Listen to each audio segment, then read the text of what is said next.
This video is a device comparison, specifically targeted at the lower end of the market because, well, once you start spending around, $600, most of the computers and devices are going to do what you want pretty well. My name's Sergio Villegas, and I'm the Napa Learns EdTech Coordinator. I spent 5 years being awesome at Vintage High School, and I do not represent the school district in this video. Just someone who can give good advice, because in 5 years of teaching, I received only $20,000 in grants for technology. And when I left the classroom, I had 10 PCs, like laptops, 18 iPads, and 10 Chromebooks. And I use them every day. So I'm uniquely qualified to describe the student-perceived strengths and weaknesses of each platform. Things I'm going to compare are low-price PCs, tablets, and the Google Chromebook. For advice on saving money, the first thing is, well, just in general, shop at Amazon, because you can occasionally find something great, and the stuff you find in general can slightly beat the prices if you don't mind waiting for it to be mailed out. You also have to continue the value of having something better against the needs of your students and how long the device will be relevant. Even if you can afford it, it might not be worth buying something high-end because, well, your child might be younger and not need a high-end device for 2 or 3 years, in which case, go cheap. We're going to start with the PCs. That's the term for anything that uses Windows. And the cheaper brands are Acer, ASUS, not sure how to pronounce that. Mostly $300 or more, but you can occasionally find them for cheaper. The strengths that they're extremely familiar. So parents tend to be able to help their kids with the basics of the computer if they have a PC already. There's a history embedded in the schools, so whereas a lot of teachers are moving to cloud-based programs that aren't Microsoft Office, other ones are holding out because it's what they know. You can also add programs, which is a really nice feature if your student has a requested list of programs they already want to use that you feel like supporting as a parent. The weaknesses are you often have to pay extra for the software. It's going to cost you another $100 or more to buy the Microsoft Office, plus the antivirus software, and viruses in general are way more prevalent on PCs, and you have to do lots of updates. Size, if you get the ones that are tagged as notebooks, the really little ones, I wouldn't advise. Speed, they tend to be slower. And then battery life, after a year or more, can tend to degrade quickly.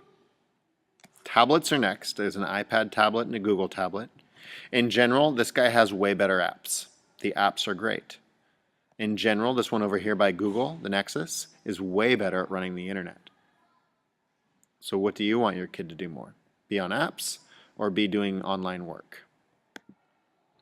Strengths in tablets in general, their size. They're big, but they're also small because they're flat.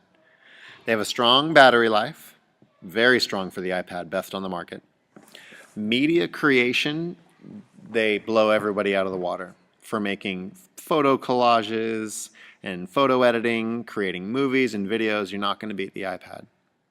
And also, especially on the iPad, the app market is tremendous. The downsides are they're expensive. Oops. They start at like $500. You kind of want to have a keyboard, and beware the cheaper ones. A keyboard's going to cost you another $60 or more, $80, $100. You also need a case. Price is adding up. It's hard to type, some say, but some of these weaknesses, if the student really wants a device, they're going to find a workaround. So for some kids, in the example of typing, they don't care. They'll figure it out. Games, there's lots of great games on the iPad, and odds are if your student really, really wants one, it might be because they really want to have a cool device to play games on. The worst offender, though, is the diminished access to internet of the iPad. The apps are better, the internet is worse. And that's a problem because lots of stuff the school district is doing is happening in the cloud online. Google Chromebooks, the brand Acer, starts reliably at $199 and up.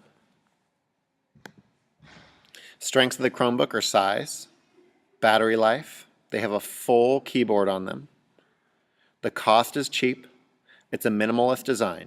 It's built to run the web and run the web well. So it's fast while still being low cost. And the security is excellent. Remember, it's built to run the web. The security is great. It cannot get programs. It cannot also get viruses. So you can't run non-web-based programs. So it's a program you have to download. You're not going to be able to run it on a Chromebook.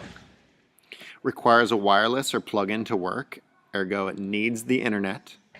And most of all, it has a new operating system for just about everything. Most parents out there aren't familiar with Google Docs, Google's version of Microsoft Office that's free. They're not familiar with Google Presentation, Google's version of PowerPoint. They're not familiar with the Google Photo editing programs that are free and the movie making programs that are free, but they're all online and they're out there, but it is one more thing to learn, and that can be a challenge. And most importantly, when the web goes down, it can't do much. There's a Samsung you can buy that's 3G that I would highly recommend for $275. So if the web goes down, the student can turn on the 3G.